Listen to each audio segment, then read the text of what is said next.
Megan, you got the answer to that one, by the way? Good morning, everybody. Welcome to our channel. Reseller Mom and I here with GS1. We had John here in the beginning on a little clip. He's going to be in the background. He's from GS1, so he will be here to guide us and throw links if it should be needed while we are live today. Good morning, Megan. Thank you for joining us. Can you tell us your role with GS1 and the things that you can help share to our audience of Amazon sellers, requirements and things that they need for their Amazon listings and barcodes? Yeah, absolutely. And thank you guys both so much for having me. Really excited to be here with you today. Always excited to talk about GS1 standards. So my name is Megan Baumer. I'm a business development director here at GS1 US. I've been at GS1 for just about 3 years now. My primary role is to work in the e-commerce environment. So I work with all of the businesses that sort of sit between sellers and brands and their consumers. So I, work with e-commerce platforms and agencies and different kinds of solution providers of every sort. So it's really my goal to be very educated with Amazon sellers, understand what their needs and their concerns are, and help this community navigate those challenges as it comes to GS1 standards.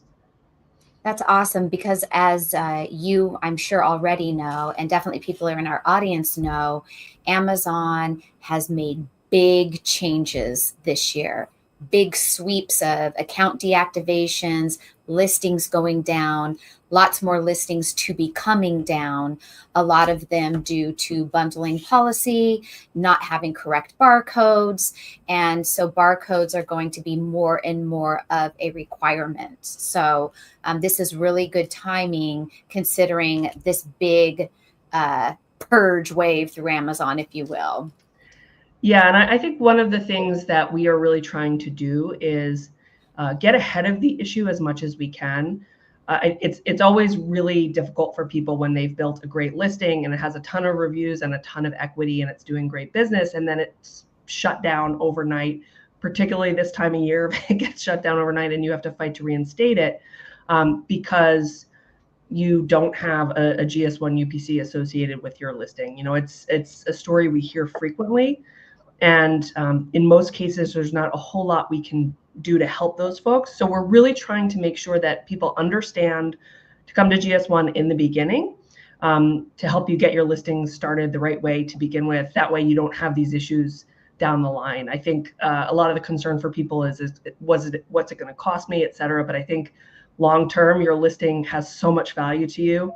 You should, invest in the GS1 UPC up front to make sure you don't have those hiccups down the line. Now, does Amazon work directly with you guys? They do. GS1 is first of all, GS1 is a global organization. So just to give you a little sense, there's 116 member organizations around the world. We are GS1 US. We're one of the largest, and we work with US-based businesses. But it is a global organization because the standard is global, right? It allows you to trade cross-border, et cetera. And we're a not-for-profit organization and we're business-driven. So these standards, UPC barcodes is what people know us for, but there's a lot of other kinds of standards that we utilize. And some of your sellers that maybe have continued to grow, have built a private brand or starting to sell in store, they're using some of these other standards that we administer that are, a little bit more based on communication and things like that. But most people start with the UPC, so that's the normal starting point. But because we are business driven, it means we work with businesses small to large, all across the spectrum, to help these standards stay alive, keep them relevant. And in that capacity, yes, we do work with Amazon as well.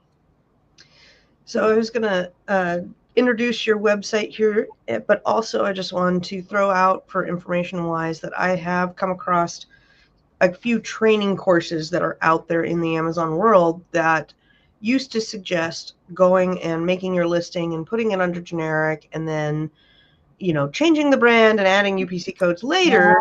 Yes. And you cannot do that. But I have somebody showed me the footage in some of these training courses that recommended that, and I said, you can't do that anymore. It's old information. So it's always good to get kind of the up-to-date information on how Amazon's working, because the platform has changed so much in 10 years on what you can do, what you can't do, etc. So this is the GS1 website. It's gs1us.org. You do not want to get pushed to another one. Even if they say, oh, we get them from GS1, the most common thing I see is somebody will buy a barcode from, say, Tina sells me some barcodes, and then I go to list them. They're not registered to me. They're registered to Tina, so it won't work. You can always go and look at their lookup. I do this quite a bit, especially with clients. You can find, and I'll pop it in the channel too, but you can go look up a barcode and see who it is associated with. So you can get all sorts of information about the company and the product, etc., and see what the description is to make sure that it is the correct item and it's linked to the correct company, and then all of the things are correct. You want to go right through them. Now, correct me if I'm wrong, but when you make an account over at GS1, you guys handle everything. Like, you log in and everything is kind of linked up in your company, and you can buy the barcodes, do all your upkeep, do everything within your website, correct? That is correct. Yeah, we try to make it a one-stop shop for everybody. So you can create a login to come to us to get your UPCs. You can do it in 2 ways. We do have the option to get one at a time. That's called the single G10. A lot of people in the Amazon space like this. There's no renewal fee on it. So it's a one-time fee of $30 to get that G10 or UPC. And then there's no renewal fee. But you can also come to us to get what's called a company prefix, which is a bundle, right? It's a batch of between 10 and 100,000, depending how large you are. So one of the nice things here is that each identifier gets less costly the larger your bundle. So if you have a lot of products, this is going to be a little bit more effective for you over your long term. And there's some other benefits, some other sort of standards that prefix will allow you to engage with that the single won't. So as you grow, if you're trying to get into big box retail, et cetera, the prefix is probably a better investment for you. So either of those are options. Once you have your prefix or your single G10s, we do have a tool called the Data Hub tool, where you can manage those G10s. There is a little bit of math. With the single, you just get a number and there you go, and you're off to the races. But with the prefix, there's a little bit of math involved. And so that tool will take care of it for you so you don't have any mistakes. We do sometimes hear from companies that took their prefix number and went and did the math on their own and made mistakes and had millions of dollars worth of product all labeled incorrectly. And it was a very large company, actually. So, if you imagine a large company being able to do that, if you're a really small brand, it's definitely possible. So, use that tool. It's a great resource. And that tool can also help you create barcodes. So the UPC barcode that you want to put on your pack, you can get a product or a PNG image of it there. And there's some logistics barcodes as well that I think a lot of people don't think about their using like logistics barcodes for your cartons. But particularly this time of year when logistics get a little crazy, having those barcodes can really help you communicate very seamlessly between all of the people touching your product. So that's another great benefit. And then we also have a lot of educational resources, I think, as you mentioned on the site. So we do have like everything from free basic intro videos to paid courses if you want to become a total expert in GS1 standards for your company. Yes.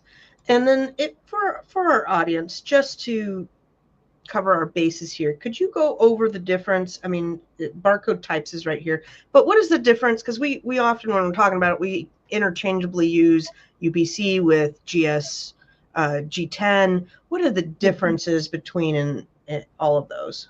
Yeah, absolutely. So G10 stands for a global trade item number. And technically, when people are using any of these terms, they're probably referring to that. So that is the actual number that you see. It's underneath a barcode when you are inputting your number into your Amazon listing.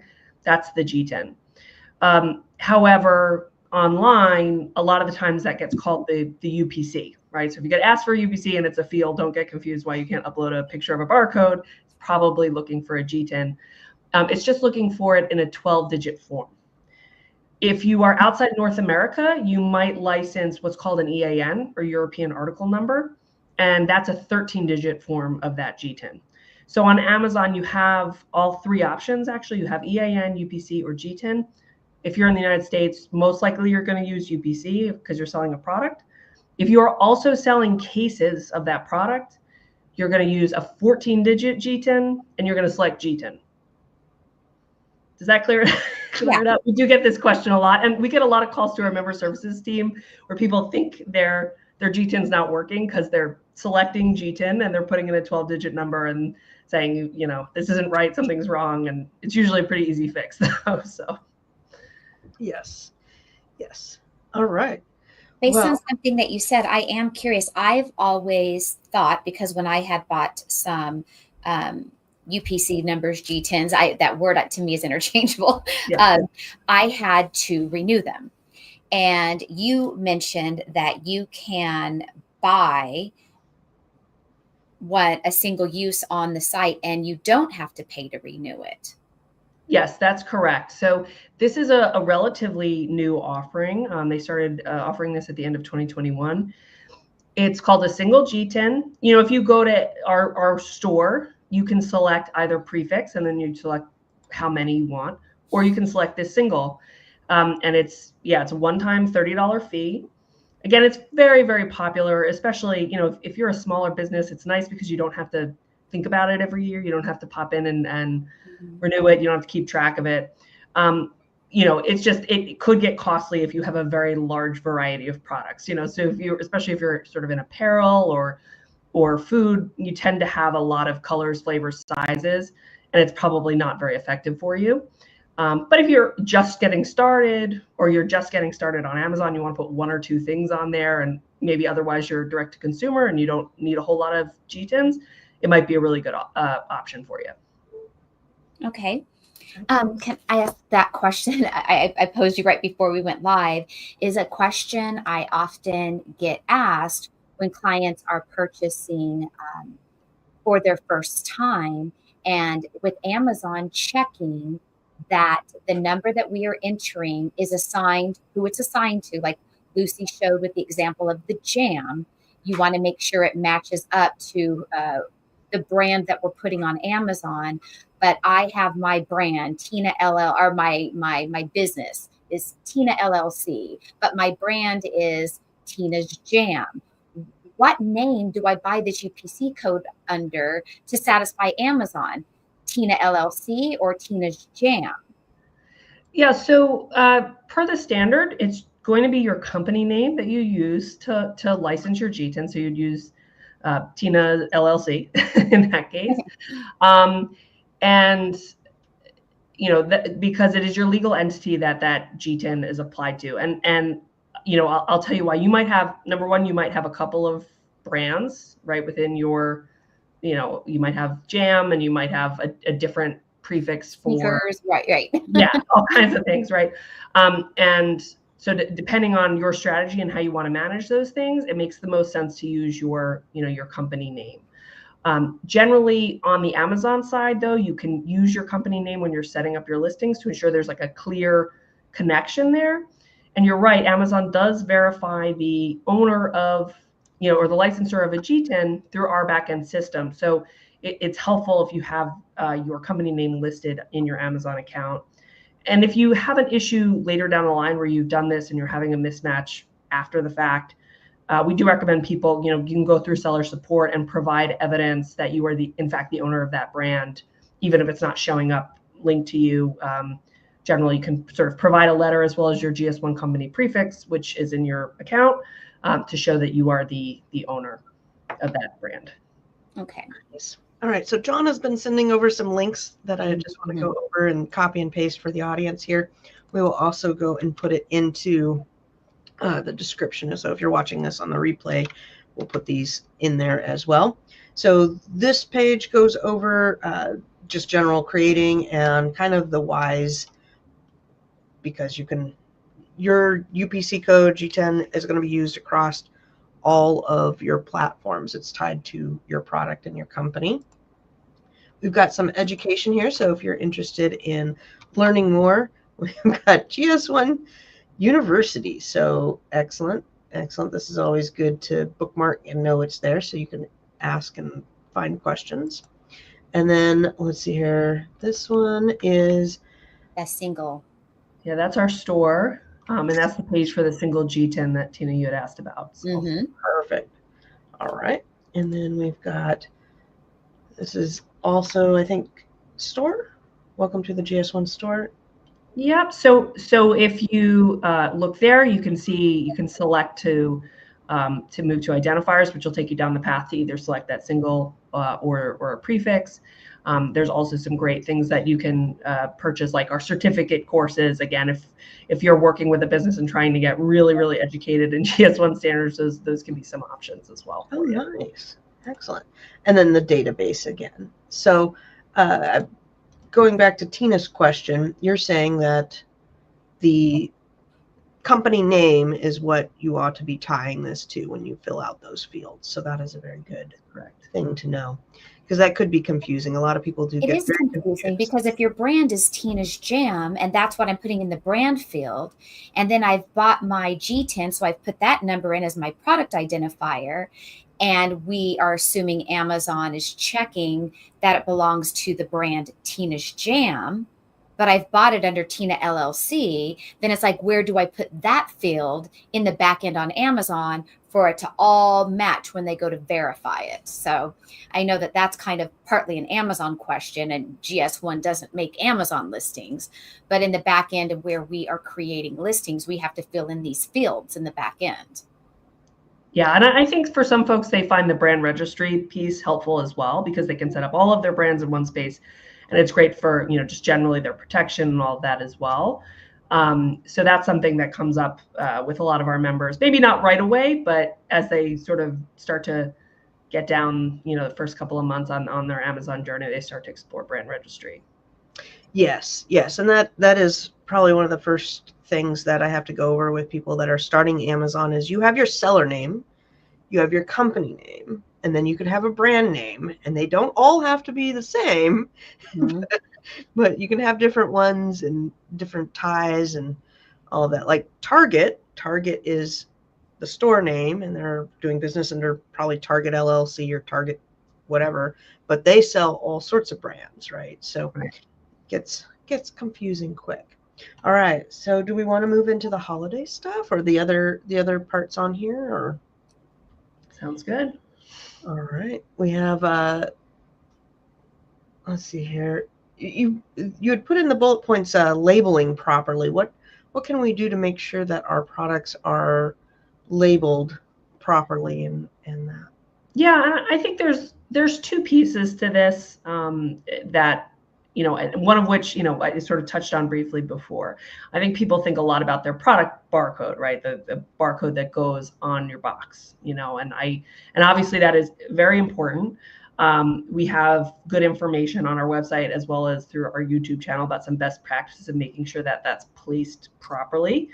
We have standards for that, so to make sure that everybody knows where a barcode should go, so it's roughly in the same place for everybody. But that's one I think that's fairly straightforward for people to think about. But it's obviously very important. And then that other piece that I mentioned earlier is the logistics barcodes, right? So ensuring that your cases are labeled. I think right now, again, we're going into the holiday season. Hopefully you have, your product is minimally on the boat, maybe at customs, and you have more products already on the way for restocking in December. I think there's lots of things that happen in the world that can cause little hiccups that make these things take a lot longer than we think, right? So we may think shipping's going to take 6 weeks and it takes 7.5 because there's a dock worker strike, for example, or there's, some public behavior on bridges outside cities and all the truckers are backed up, right? We've seen a lot of this stuff happen over the last couple of years. So, we can't plan for everything, but I think this time of year, it's ideal to be in constant contact with your logistics partners, making sure you understand exactly where your product is, how quickly it's moving.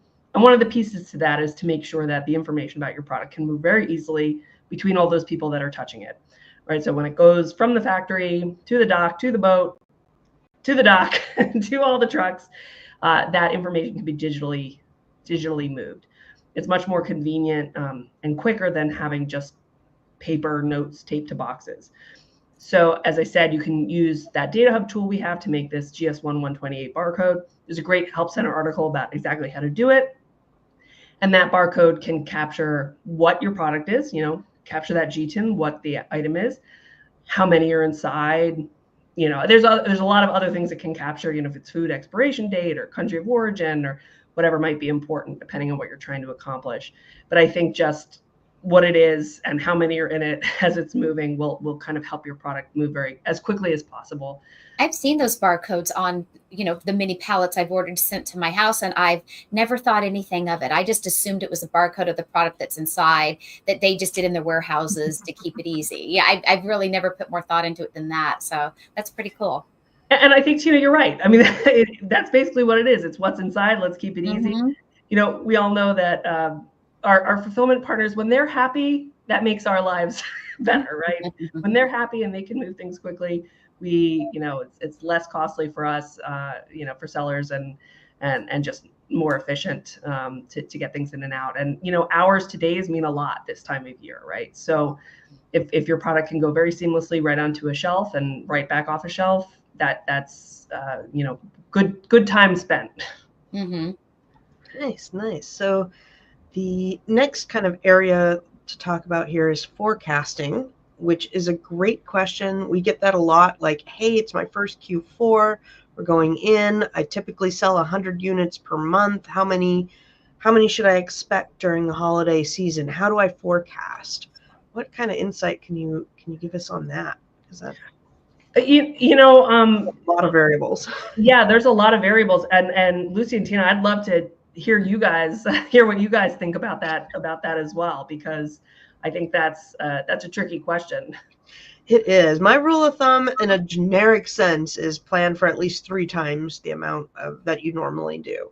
And that's like a blanket statement, because I have no, when I don't know what your product is, if you're selling Christmas trees, then that's going to be completely wrong.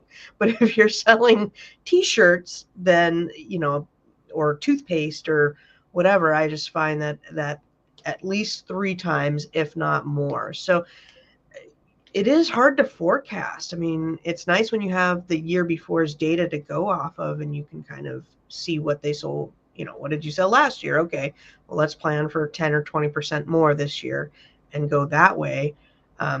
Looking at other people's sales is a good one too. It's kind of hard in the marketplace. I'll find a huge, I'll say, bell curve of private label items. Something will be hot, like, what was it last year? Air fryers. Was it air fryers last year or the year before? Like, everybody bought an air fryer, right? So you have a new product and it's like you got 2 listings on Amazon, right? And it starts to creep. All of a sudden you've got 1,000 air fryer listings, and then everybody's got an air fryer. And so now sales are going to start to dive down. I don't know what's going to be hot this year. I can't imagine anything beating the air fryers and the Instapots, but I'm sure they'll come up with some new kitchen gadget that we need. Yeah. What about you, Tina? What's your take on it? Yeah, for me, for forecasting, what I've always done is, if it's my items that I sell all year long, I take my average monthly sales and I do just like you said, I triple that for the Christmas season. If it's an evergreen item. On my holiday items, which I've always sold, I'm a big holiday seller. I always look at my last year's numbers, but of course we have other tools like Inventory Lab that tells me my sales. So if I was selling peppermint flavored hot chocolate for Christmas, last year I sent in 50. I look at, when did I run out? If I ran out of this hot chocolate by December the 3rd and I only sold 50, well, I'm going to send in 100 or 150 this year because I ran out way too soon. If I sent in 50, sold 50, and I ran out of stock December 22nd, I may likely send in 50 or 60 again this year. So I really use my numbers from the previous year on a seasonal item. Yeah, definitely. Yeah, and I think what I would add is, I think there are so many great experts and agencies to help people, even if it is your first year, that can help guide you through these things. And from our perspective, lean on your solution providers, lean on your experts, because they're the ones that are going to be able to, guide you through. Mm-hmm. Definitely. So let's see here. The next section that I got to kind of touch on is leveraging your community to create visibility for your brand. And I love this because there are so many ways to get your brand message out these days. Mm-hmm. Social media, we got all sorts of things that you could do to not be, to me, back in the day before social media, it was, I'm selling Tupperware. I'm going to call all of my friends and bug them for a Tupperware party.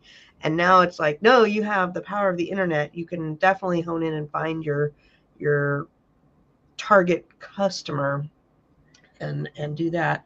But what have you seen in this area? We've got Black Friday promotions.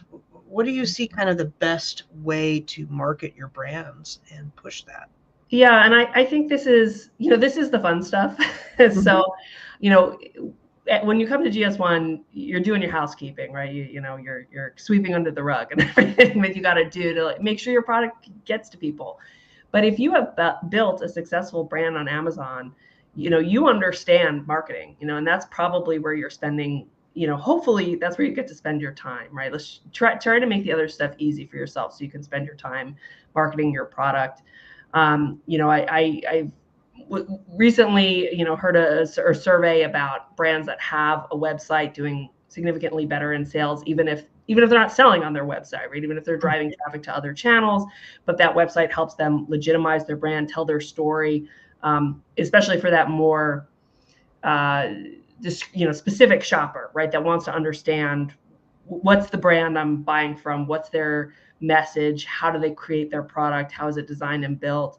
I know this one's important for me if I'm shopping for toys, for example, for my son, right? I really want to understand, what the brand is doing and what the product is made of and where it's made and all that sort of stuff before I make a decision. And so I think having, again, that online presence, even if you're not selling there, is really helpful.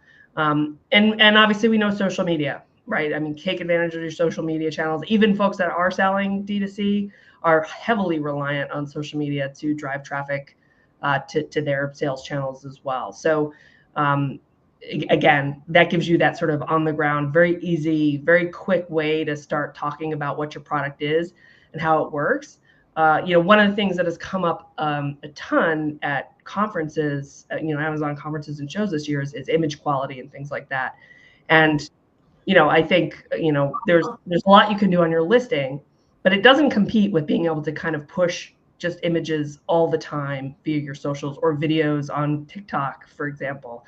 So I think just take advantage of those as much as you can, because that's where people are. Mm-hmm. For sure. So I've got a couple of things here. First, John had shared this Digital 360, which is really cool for images if you are looking for an image company or to do those 360 cool things with your photos.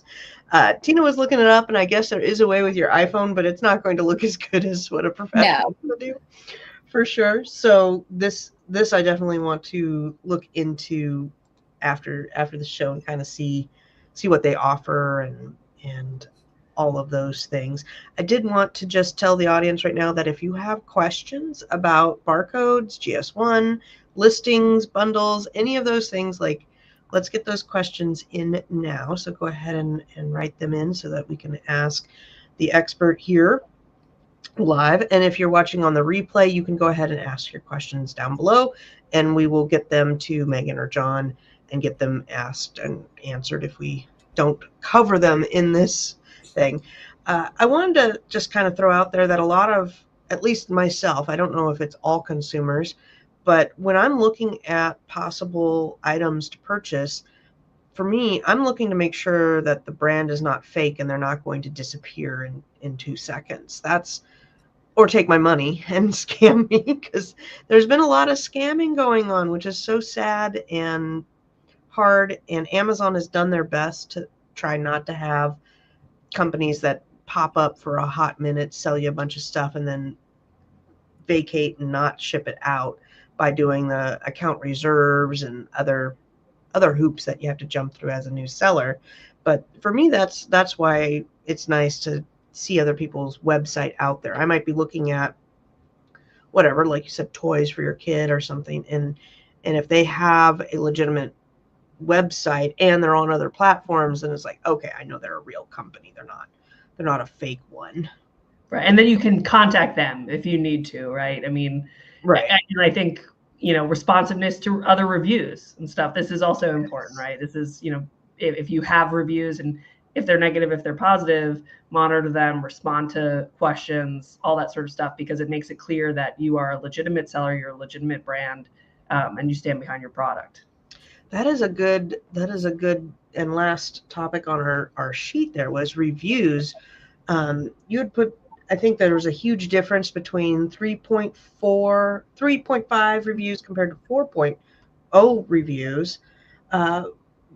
What kind of is it traffic difference or just difference in profitability or volume, or what's the? I don't actually have the statistics on it in terms of exactly like where that comes from, but just in terms of overall sales, that fourth star or that half an additional star makes a big difference. And I think it's very understable, right? Because first of all, we want reviews, right? People rely on them. Yeah, people rely on them. They're what give your listing its value. If you're in sort of an exit strategy track, right? It's your reviews that make your listing valuable. And so I think it's very important to maintain that health. And also, you want to reduce your returns as well. So I think that, that's your first stop to keep your consumers engaged with you, keep them happy, keep them understanding, and your future consumers informed as to what kind of company you are. And if there's something unsure about your listing, this is a way to figure that out, right? If you're missing something, we're all people, right? We do our best, and you can have, you can be an expert and still miss something that's unclear, and your reviews might be able to shed some light on that for you. Definitely. Yeah, that's what I like. That reviews and voice of the customer, and even just asking a friend or something to, hey, can you look over this? Because you could be missing something that is important that you might not think of. My big ones are sometimes measurements or what was it? Like I bought a rug this morning and can I wash it in the washing machine? I don't know. What's the reviews? What's it say? Or do I need to, do something special? And I don't know about you, but things that can't go in the dishwasher and can't go in the washing machine sometimes don't make it into my house just because of that. Absolutely. And I think one thing I love too is on, especially if you're getting apparel, the photos people upload of themselves. You can search someone that kind of looks like you. I had a dress. I was looking at a summer dress, and I'm like, oh, it looks good on the thing. When I go down and I look at the images, I'm like, ooh, okay, we won't be getting that summer dress because that's. KC has a question that I think is a very good question. If somebody has a bunch of barcodes they bought off eBay years ago, what can they be used for? They just trash. Yeah, great question, Casey. As we talked about earlier, this is something that, particularly several years ago happened a lot. It does continue to happen. So again, we just say, if you need UPCs, please come directly to GS1 US or another GS1 member organization, depending on where you're located. I think this question is tricky because, a lot of organizations right now, marketplaces, retailers, they're going to verify that your UPCs were licensed legitimately by you. So, if you check the verified by GS1 tool and they look like they belong to somebody else, there's a lot of places where you might not be able to use them, unfortunately. Maybe not every place, but I can't necessarily speak to where they might be useful. I think the thing is that the power of the global trade item number is it creates one identifier for your product that unites all of your data. So your sales data, your inventory data, your product data, your inventory management, all that sort of stuff. So you're not dealing with like 5 different numbers that all equate to the same product and trying to keep track of all that. So, our best advice is, come to GS1, get your UPCs, and use that number as you move forward. And, it's a lesson learned. Yeah, see, so for a lot of resellers, they're not really necessarily brand owners, if you will. And I know that this doesn't really go with what GS1 is for, but there are a lot of resellers historically that would make bundles, right? We've talked about bundles before. I'm going to pair, these 3 different brands together, and I want to make a listing for it, this gift set, if you will. And if I buy a barcode, it's not really any of these different brands barcodes, because I'm trying to do this bundle and not being able to do that anymore, right? Because if we've got 3 different brands, you can't call it your brand and now it's mine just because you've put 3 other brands together. And this is what historically has been done. Some people have bought barcodes for this, some people haven't. Now, the Walmart marketplace still allows you to do these eBay bought barcodes. They just want a barcode in there. It doesn't seem like they care who it belongs to. You just got to have a barcode on your listing. And I imagine soon with Walmart, they're going to catch up to Amazon and they're going to quit allowing this too. So there's always been this cowboy Wild West mentality with resellers that do things like this, that put things together and I just need a barcode. And I know a lot of people watching us do this. Yeah, I think. I go ahead. I was just gonna say, have you been approached by Walmart, or do you work with Walmart? Yeah. Walmart is massively involved in the GS1 world. They're a huge advocate of the standard. So we do work with them regularly. And I think this is a great question, because I think is a situation a lot of people do find themselves in, right? Mm-hmm. And here at GS1, the standards are voluntary. It's not mandatory. There's no government regulations telling you what you do or don't have to do. And from our perspective, we'd love for you to come to us. You come to us, you become a member. We're here with you for the long term. If you make a different choice and it works, that's work as long as it works is what we've got to find out. Right. And I think when you think about bundling too, I think there's a couple of ways that people bundle things, but that doesn't mean it's not your brand, it's not your business, right? You could be putting together beautiful gift sets, and I think about sort of the special moments in a lot of people's life, like baby showers, mm-hmm. Mother's and Father's Day. These are moments when those bundles, become beautiful, important things for folks, right? Because you're, especially think about a baby shower, you're usually doing products that exist in the market and just packaging them in a way that's going to create delight. Body wash, and maybe I bought a Carter's baby outfit to go with that body wash, and some Gerber washcloths to go in the little bath time kit. So they're really not my brand. They're other brands. I want to put them together, but I need a UPC to list it. And so that's really regulated by the platform and not really with GS1. Right. Right. As far as GS1 is concerned, if you're putting them together in one package, and you could put a UPC on that because, lots of brands do similar things to that. They partner with other brands all the time to do this.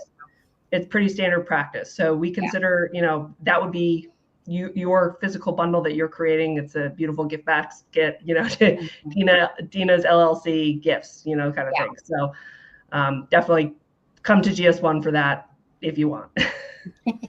So I needed to side quest here for just a hot minute. If you are new and you're getting a barcode, this is kind of the number one thing that I see people mess up on is Amazon new accounts default to Amazon barcode in the settings, not manufacturer barcode. So if you're going to start a new private label, you've gone to your manufacturer, you've gone to GS1, you've got your barcode, they're manufacturing your item, they're putting the barcode on, they're putting it on right, and you're trying to send it to Amazon, and then they get stuck because they've defaulted to Amazon barcode, and they're like, I have a barcode, I put it in Amazon, why is Amazon barcode different?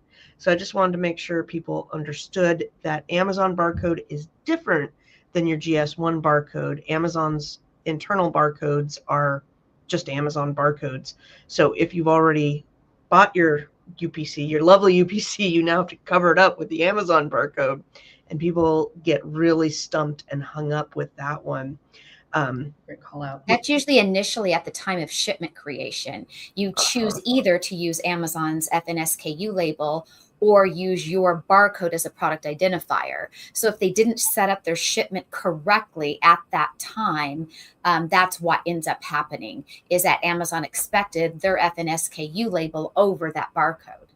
Yeah. It is. And that's an Amazon thing, not necessarily just one thing.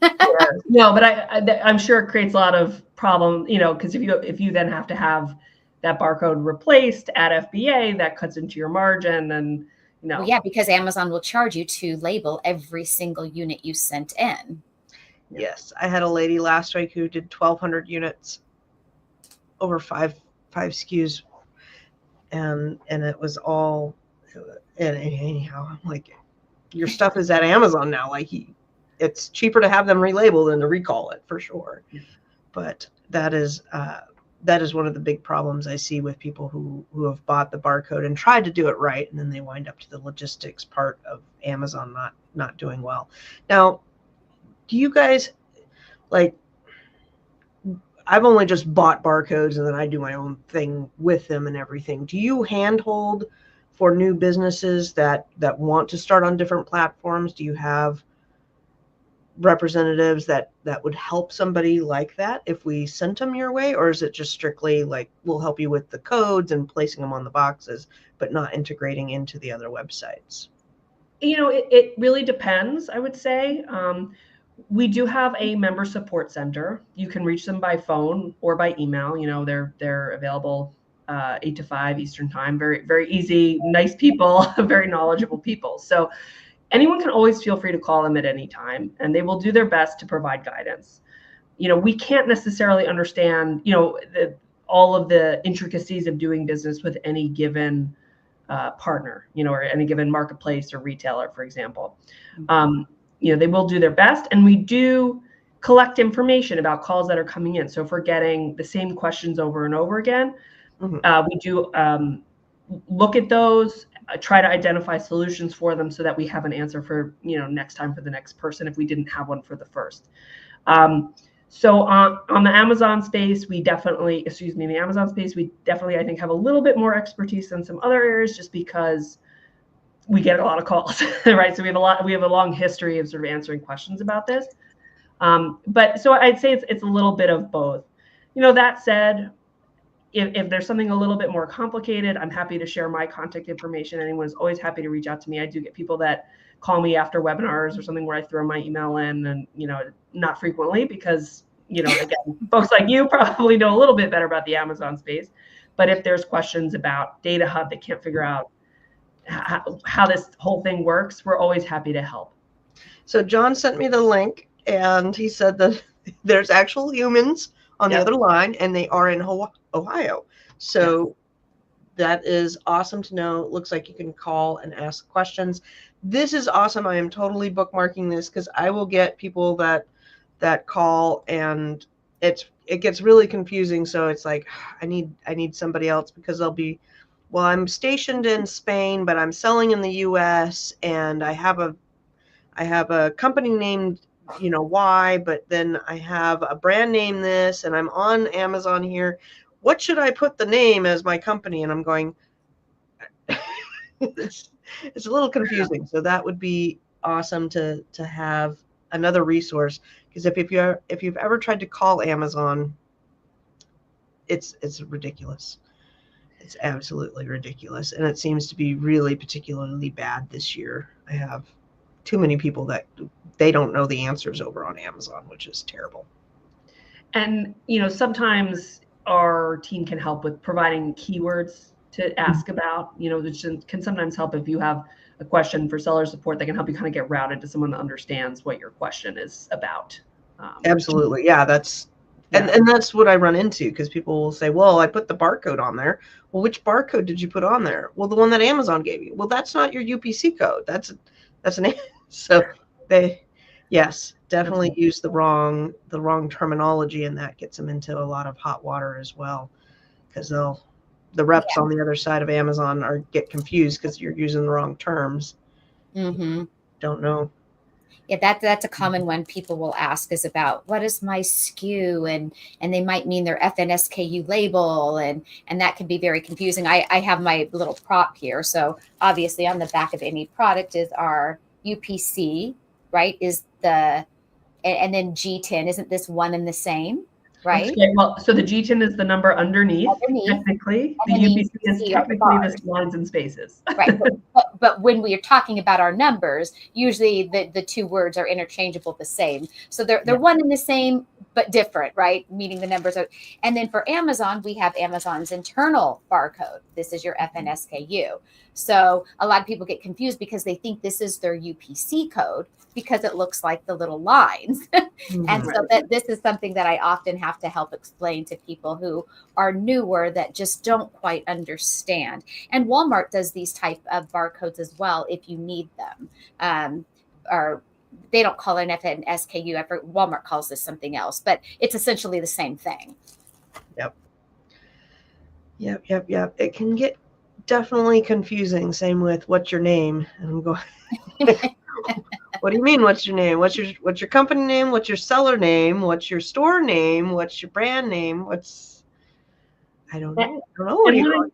One additional call out for our member services team is if you're very early and if you haven't signed up for GS1 yet, if you haven't licensed any barcodes and you're trying to figure out, should I go to the US? Should I, you mentioned I'm sitting in Spain. Should I go to Spain? They can help talk you through not only those kinds of questions about where to get started, how to get started, maybe how many you need. We do have some other resources on our website. We do have a barcode estimator tool, because this is a question that comes up a lot. Should I get that single G10? Should I get a 10 capacity?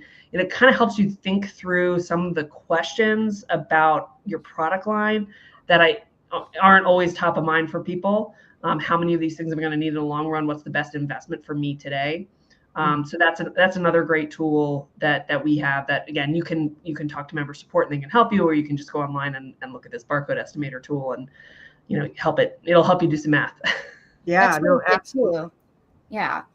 I've had people who are like, I want to launch in the US, but then I plan on going to XYZ, and it's like, okay, well then maybe you need an EAN, because you can use your EANs in the US, but you can't really take that 12-digit over to Europe very well. You should be able to, but I understand sometimes there's some bumps either way on that. It is a global standard, so you should be able to. But yes, I think keep it as straightforward for yourself as possible, and go where the majority of your product is. Where the majority of your time is going to be. So. Yeah. So we got Johnson and the estimator. So I'm going to pop that into the chat as well. So barcode estimator, are you in healthcare? Why is that the first one? I'm curious. So I think one thing people don't realize is GS1 standards are used very extensively in healthcare in the United States. So if you're sitting in the doctor's office and they give you a shot and you see a barcode on there, it's a GS1 barcode, highly proliferated into a lot of healthcare spaces. And there's some other regulations around healthcare related to the FDA and things like that make that question important. So, most people here probably say no. This would have been helpful yesterday for me, because a lady I was working with, she has not clothing, eyeglasses, like reading eyeglasses, and she has about 100 of them. And so she was overwhelmed at the thought of needing 100 barcodes for every single color and style of reading glasses. That can seem quite overwhelming for somebody just starting their brand on Amazon, realizing, how much is this going to cost me? And she did have questions about, having them with a company prefix. And she had been looking at your website and saw that she could buy, like, her first package was a tier 1 of 1 through 10. And there were the different tiers. And this estimator tool could really help somebody. And then we were talking about how there are some companies like Dollar Tree, for instance. You will go to the Dollar Tree and they'll have children's toothbrushes, Spider-Man, Batman, Barbie, and My Little Pony, all by the same company, 4 different characters, but all packages sharing the same UPC code on that product. And so then this leads to confusion. That is confusing. I'm unclear on that one. Generally, if you go to Dollar Tree next time, pay attention. You will find that things that come case packed at Dollar Tree of a like item, like these toothbrushes, they will all have the same UPC code on them. Now there are variable packs possibly. So what they could be is they could be any one of 4 toothbrushes in a pack of 3. There you and go. You don't know what you're going to get, and Right.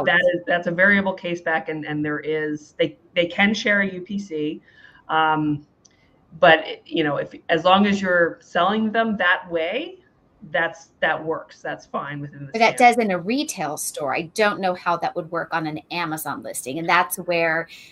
That's where the problem arises. Is somebody will go and they'll see the Barbie toothbrushes, and they'll go and list it on Amazon with that UPC. And then the next person sees Spider-Man and they're like, wait a minute, what's going on here? Why is Barbie popping up? Well, why can't I use this UPC? Well, it's already in use. Well, what do I do now? And yeah.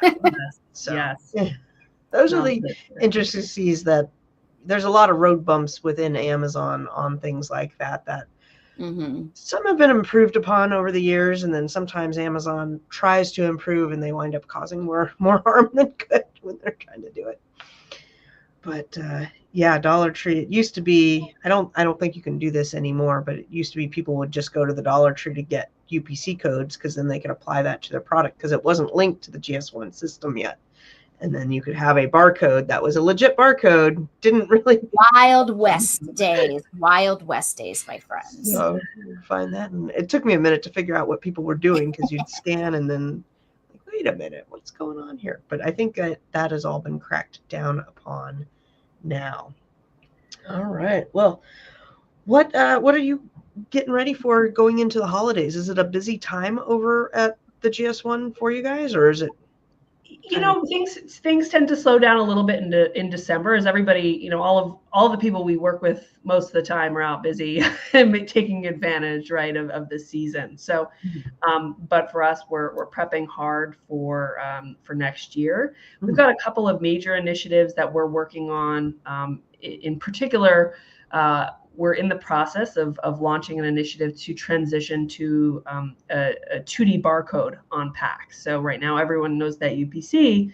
Long term, the goal is to have brands and retailers ready to do the same thing with a QR code, essentially, so that it's a little bit smaller than the UPC. So if you sell beauty products or things like that, it's a little more efficient for your packaging.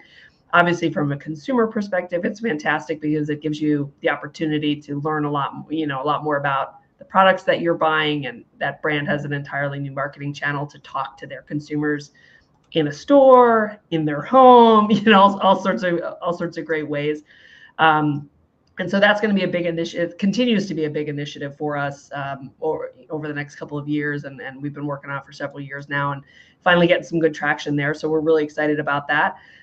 There's still some questions about how it's going to live in the marketplace space, but we're really excited to continue to push and explore there and sort of see what that'll look like too. That is really cool. We do get a lot of questions about 2D barcodes and what do they look like? What do they mean? Why switching to, are they better? What makes the 2D barcode better, or why change it?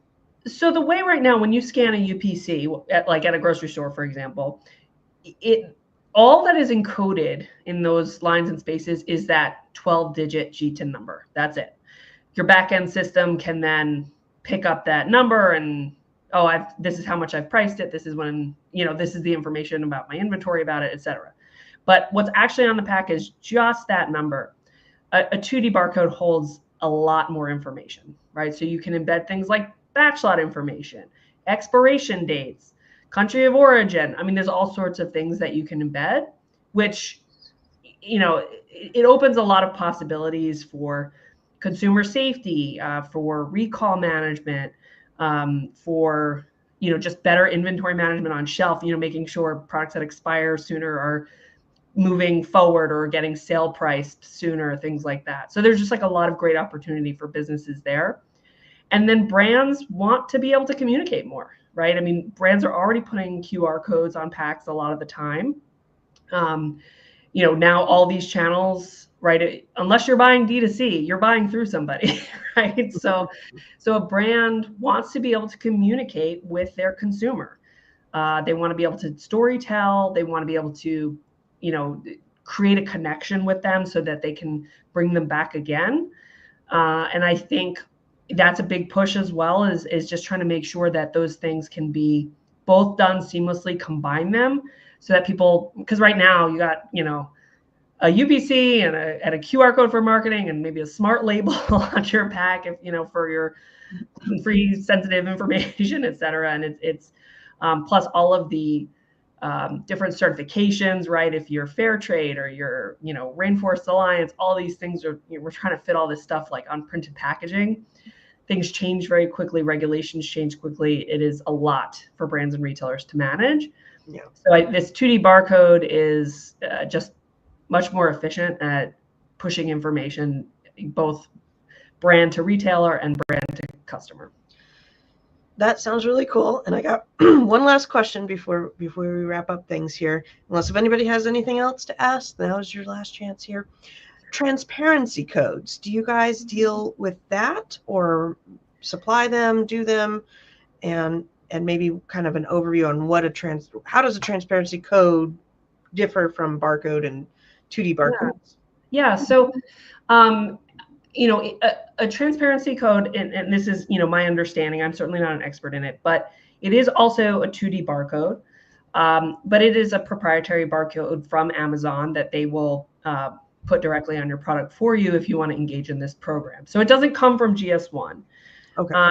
That said, it works in a similar way. I think one of the really great things about the transparency barcode is the ability to serialize your product, right? Individualize it to make sure that you can keep track of exactly what went in and what went out.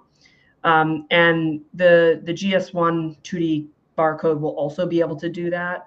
So if you think about really high value goods like perfumes, high-end apparel items, it's really nice to be able to say, hey, I sent in 1,000 and 1,000 arrived and 900 shipped out and 80 were returned, right? Because those are very, very high value items and you want to have a really clear understanding of where they went and make sure, because a couple of losses mean a lot. So. Yeah. Very cool. All right. Well, that is kind of, I think, all of our topics and questions that we had for you. Thank you so much for coming on today and talking about this. This is definitely one of the topics that is super important for businesses, and it's you got to have your foundation laid correctly in order to be successful out there. And GS1 has been a part of, been a part for a long time. 50 years. 50 years. Wow. Yes. So it's definitely got its footing in the door, and I would say the number one barcode place that you need to go to if you are needing barcodes.